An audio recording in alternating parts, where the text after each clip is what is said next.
STEM fans, are you ready? Let's hear it for the world-class NASA STEM Stars team. From NASA centers across the country, we present Dr. John Mather.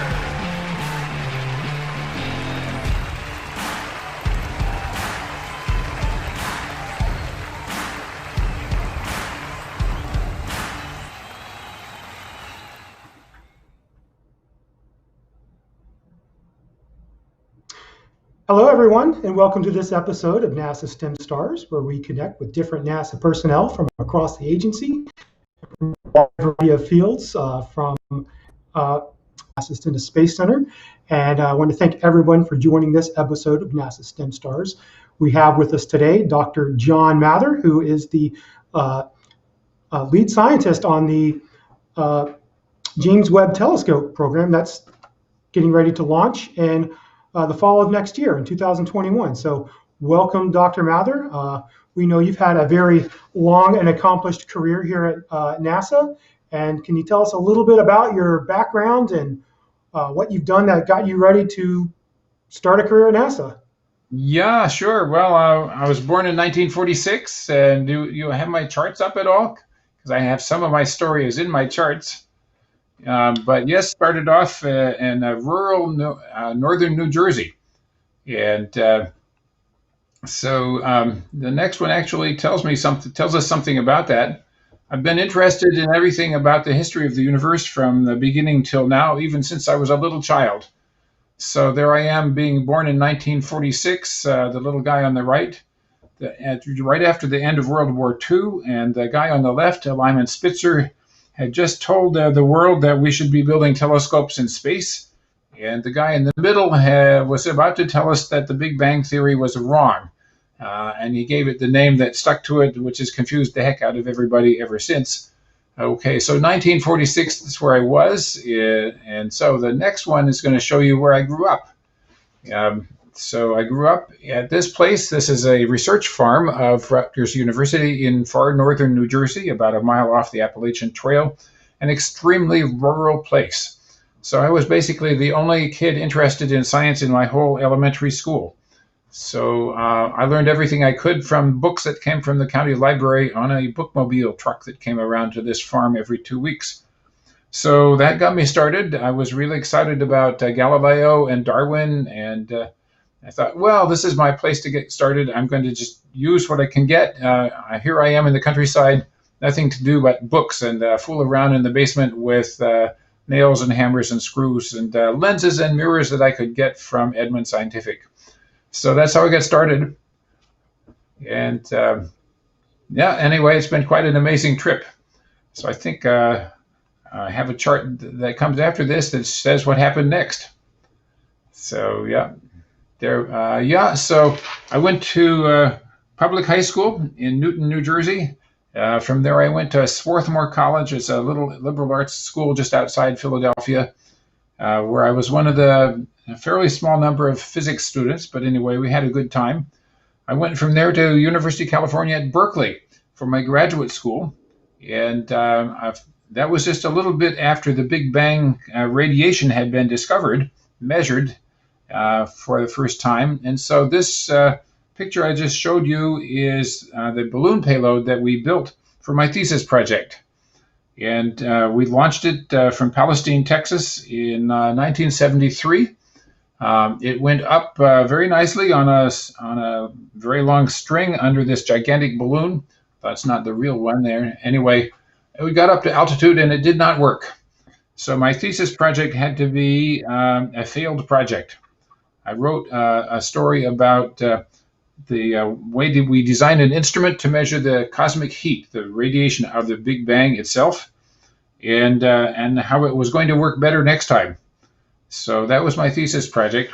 So by then, I'm tired of this subject since it didn't work. So I'm going to get a job in New York City because NASA had called me up to say, would you like a job as a postdoc in New York City? So here is the place in New York where I worked. It's the Goddard Institute for Space Studies. It is upstairs from Tom's Restaurant on Broadway in near Columbia University in New York. I bicycled to work. I lived on West End Avenue. I had 4 apartment mates. And from there, that's where I was when NASA said, we'd like proposals for new satellite missions. So let's talk about what we could fly. So my boss there said, well, anybody got an idea? I said, boss, my thesis project failed, but we should try it in outer space. It would be better. So he said, we'll call up our friends. And we assembled a small team of 7 scientists, and we wrote about our idea. We didn't have much engineering yet. We just said, here's a good idea. And so not much happened for a while. But after a couple of years, NASA said, okay, we actually like this idea. We're going to assemble a larger team. And John, why don't you come move down to Goddard Space Flight Center in Maryland, and maybe we can make this thing fly. So that's how it got started. And the cosmic microwave background radiation turned out to be really, really important. So in my next chart, I think I've got a story of what it looked like. This is the Cosmic Background Explorer satellite as it is imagined to be in outer space. Well, it's not very outer right now. It's about 900 kilometers above the Earth, still going around. It was launched in 1989, and it had 3 experiments on it. One was the upgraded version of my thesis project that had failed. One was a mapping experiment to see if the cosmic microwaves come equally from all directions or not. And there was a third one in there to look for the first galaxies, the light of the first galaxies, even if you could never recognize them individually. So this one was launched in November of 1989. And of course, it worked right away because real engineers had made it work. This is the big difference between a graduate student thesis where if it works once, it's good enough, and a NASA project where it must work for a long time. So within about 6 weeks of launch, we had the ability to make our first announcement. And it said, basically, the Big Bang story that we tell, which really is mislabeled and should be called the expanding universe story, it's about right. The heat radiation that we all thought was from the Big Bang really is. And then a couple of years later, we made another discovery that said, by the way, it's really not the same brightness in every direction. Some directions are a little hotter than others because the Earth is moving through space. And there are also little bumps. The cosmic background radiation, the Big Bang itself, has bumps in it. So now we know that that was really, really, really important, because not only is the Big Bang expanding universe story is about right, but if those little bumps weren't there, we would not be here. So the story we've derived from these measurements is the universe is expanding, which means galaxies are rushing apart from each other, but something, namely gravity, was able to stop the expansion of the material and pull it back together in places. So we are now the result of those spots in the Big Bang map. The denser regions had enough gravity to stop expanding. So now we have a story that goes all the way from the expanding universe from the first few microseconds to the process that makes gravity pull everything back together and makes galaxies and stars and planets form. And so here we are being able to tell you this story because that was all there. So that is the basic story of how I got excited about cosmology and got to be a NASA scientist. So, well, thank you for all of that. Now, you talked a lot about cosmic background radiation. Now, this isn't the visible light that we can all see. How are you able to detect all of these signals and wavelengths of radiation that are invisible to the naked eye? Well, a couple of ways. One is, although we don't have this equipment anymore, a long time ago we had televisions with antennas. And when you turned the television to a channel in between the broadcast stations, you would just see a pattern of snow on the screen. And it turns out that some of that snow on that picture comes from the Big Bang. So we already had equipment you could measure this with if you knew what you were looking for a long time ago. So then we said, okay, well, how can you do it better? Well, you need to measure the heat. So if you are really, really good at this, you can make a very tiny thermometer that will measure the temperature rise when you point it at this radiation. So those were the two basic technologies to measure this cosmic heat. Yep. And both of Okay, those we have our first. Sorry. Oh, sure. We've got our first question from a student. They say, want to know, how does a telescope work? Oh, how does a telescope work? Most telescopes work by focusing light from a distant object onto a small spot. So it's a sort of glorified pair of binoculars where there are lenses or mirrors that focus the light down from a distant spot down to a tiny spot in your instrument, maybe on a camera or a photo something chip, so that you can turn it into electronic signals.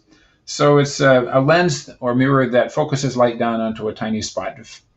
And then we collect that information, either see it with our eyes or send it into a computer. Okay.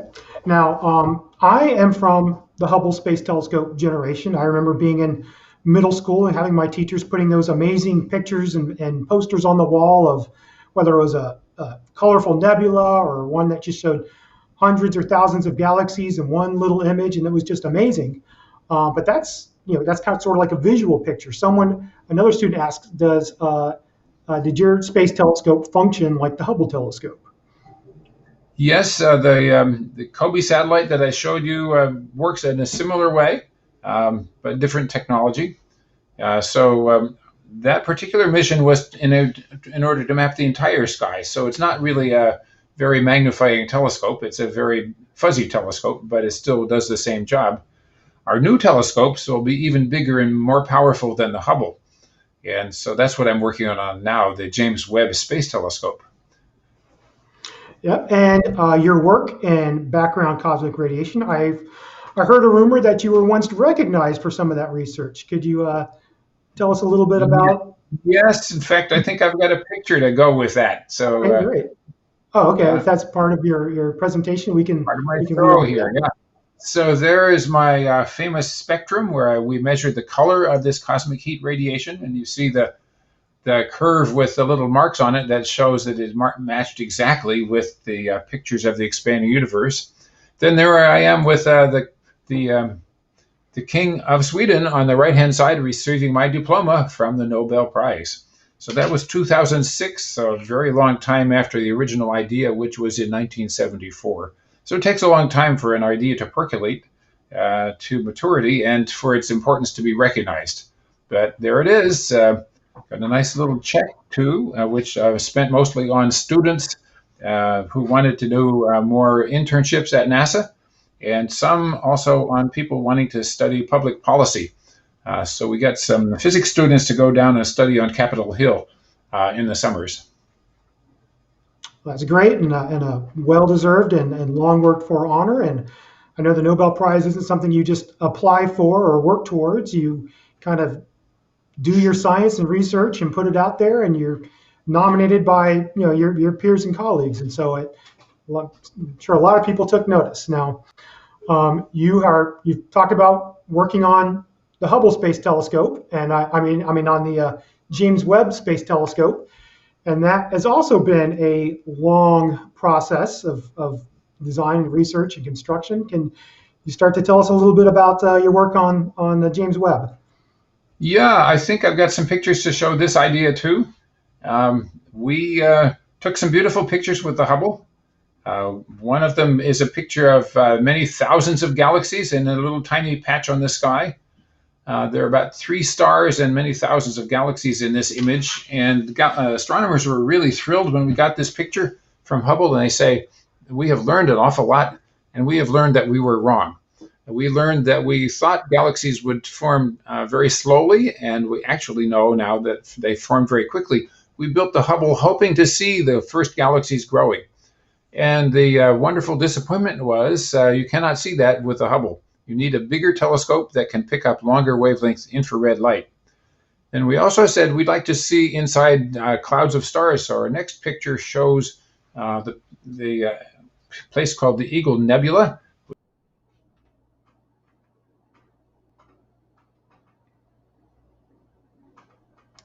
Okay, it appears that Dr. Mather has frozen. So what we are going to do is we are going to fast forward through our presentation, and I'm going to go ahead and extend our challenge to each of you. We can bring up the slide with the closeout. There is a game, an online game that each of you can perform at home to learn more about the James Webb Telescope and how telescopes work. You can find it there at the URL. It is called Scope It Out. And if any of you are playing this game or want to share anything with NASA or any of our other interested partners, share your score on social media, hashtag NextGemStem, and subscribe to tune in next week. Next slide.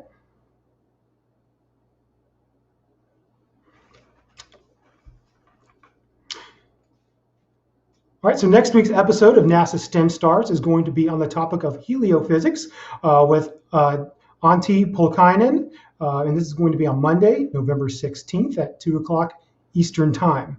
We apologize for some of the technical difficulties that we've had with you today, but I know there's some storms going on in Florida with the tropical storm, and that may have been working bad with their bandwidth. But once again, thank you so much for watching and viewing NASA STEM Stars, and we encourage you to tune in again next week for our next episode. Thanks and goodbye.